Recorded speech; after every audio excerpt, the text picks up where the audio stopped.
All right, we're back at Blue Sky Performance for another walk through the shop, 15-minute walk through the shop. It's been a few weeks, and I wanted to show you the latest progress on a couple projects, a couple new projects, some projects that you saw that aren't here anymore because we finished them. In the body shop room, we have a little Fox Body Mustang that we did a bunch of work to a little while ago. We did a Holley fuel injection. The car had been sitting for a while. The old school Cervini stalker front bumper had some paint damage prior to us, so he wanted to fix it. So we're doing a few repairs on the bumper, making it look a little bit better for Ben to have a little bit better appearing car out there on the street. Over in the paint department, we've been plunking away.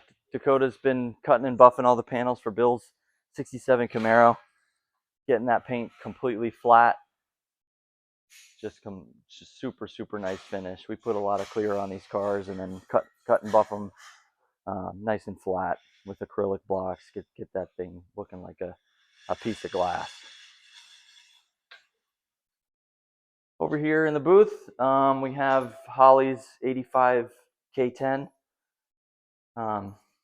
It got epoxy primed last week. We got it ripped down to bare metal and put a nice base layer of epoxy primer to seal up the bare metal prior to any body work. We like to do that to just create, like I said, to create a barrier. It gives beautiful adhesion for the body filler, and then also prevents any moisture from attacking the metal through the body filler, because body filler is like a sponge. Over in the metal department, we have Steve's 67 Chevelle. We're getting ready to paint and undercoat the firewall interior, underside. The firewall is going to be flat black, kind of like how it was from the factory. And then the underside, we're going to put a nice layer of Raptor liner down on it, nice undercoated. But things nice and solid now. We did a lot of repairs on this, so now it's ready to get all sealed up. We have Rick's 92 C1500.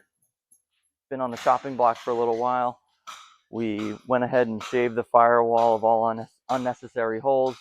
We're awaiting some newly designed Heart Fab wheel tubs, specifically designed, for the spec chassis.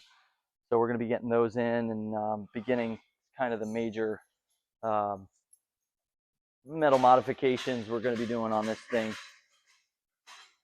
The bed back here, we removed the factory inner bed panels because we have to do a big kick up for the frame, and then there's going to have big wheel wells.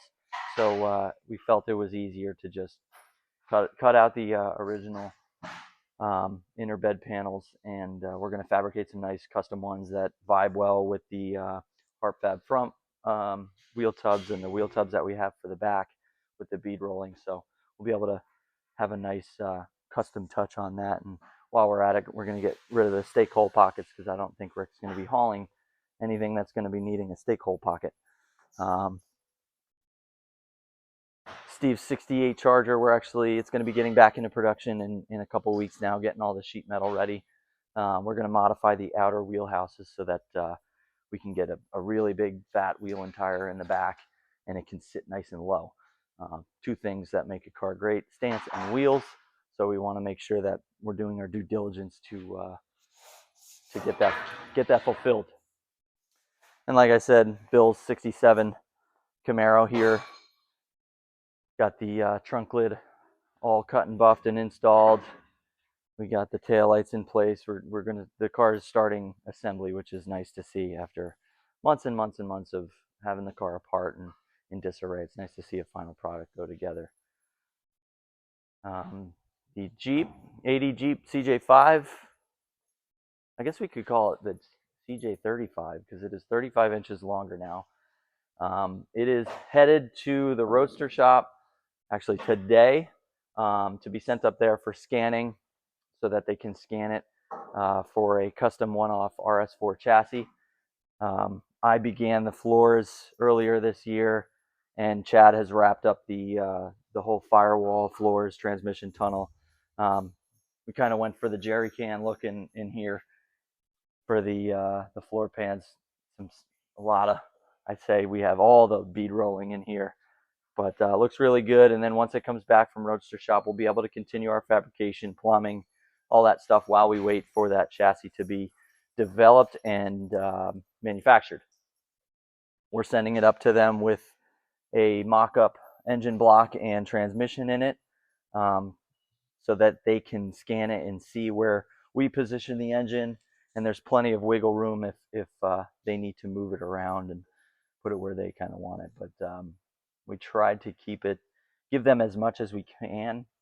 Steering column in place, radiator in place, front drive accessories, headers on, just so that we know that there's going to be less head scratching later when we get the chassis, and we won't have to have custom headers made and all that stuff.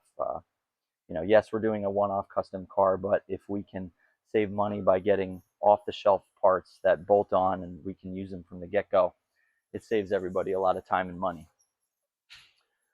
Over here on the mechanical side, we have Bruce's 65 Le Mans.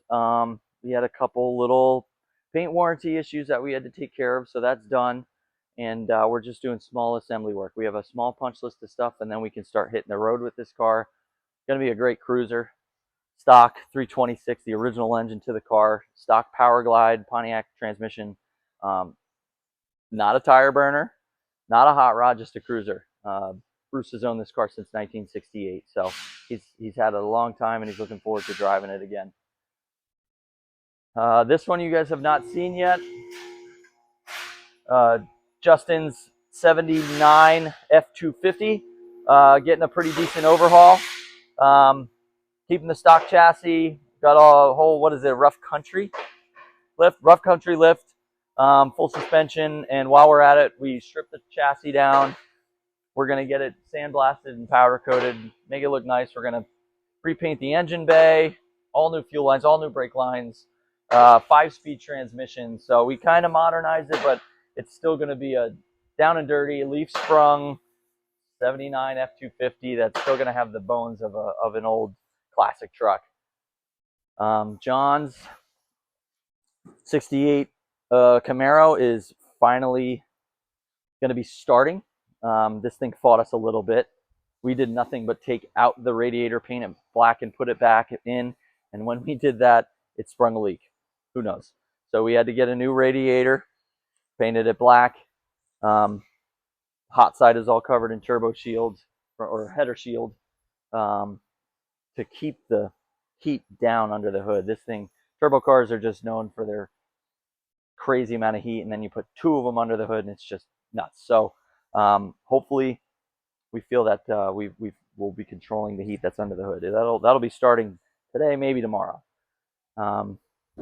Bill's 39 Ford, continuing on it. It slowed down. We're in full show season, so it slowed down a little bit.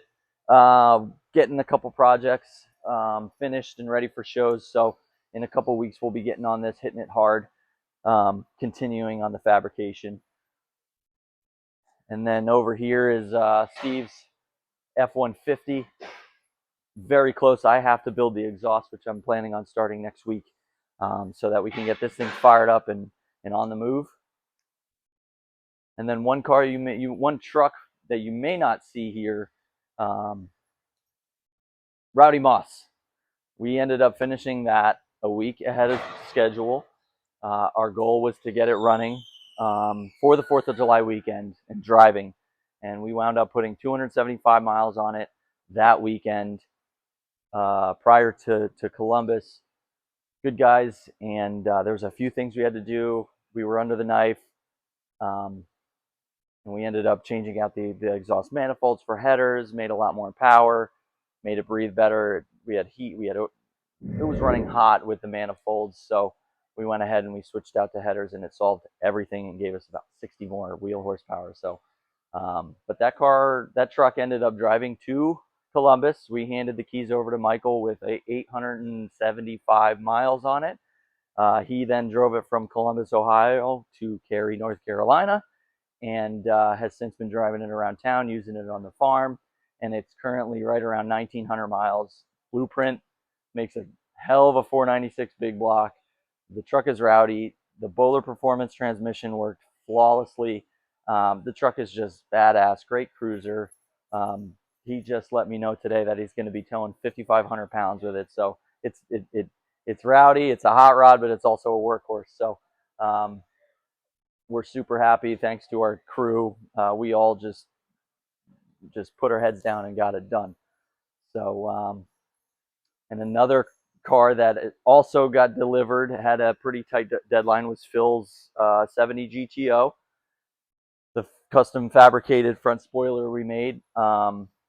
Ended up getting body worked, painted, assembled, put back on the car just in time for the Syracuse National, and he came home with a few awards, a bunch of Pro Street awards. Phil loves those Pro Street cars, and again, the teamwork, the team worked in perfect unison to get that car back together, and he was able to get it to the show. So that about wraps up this episode of our 15-minute walk around, and I'll see you in a few weeks.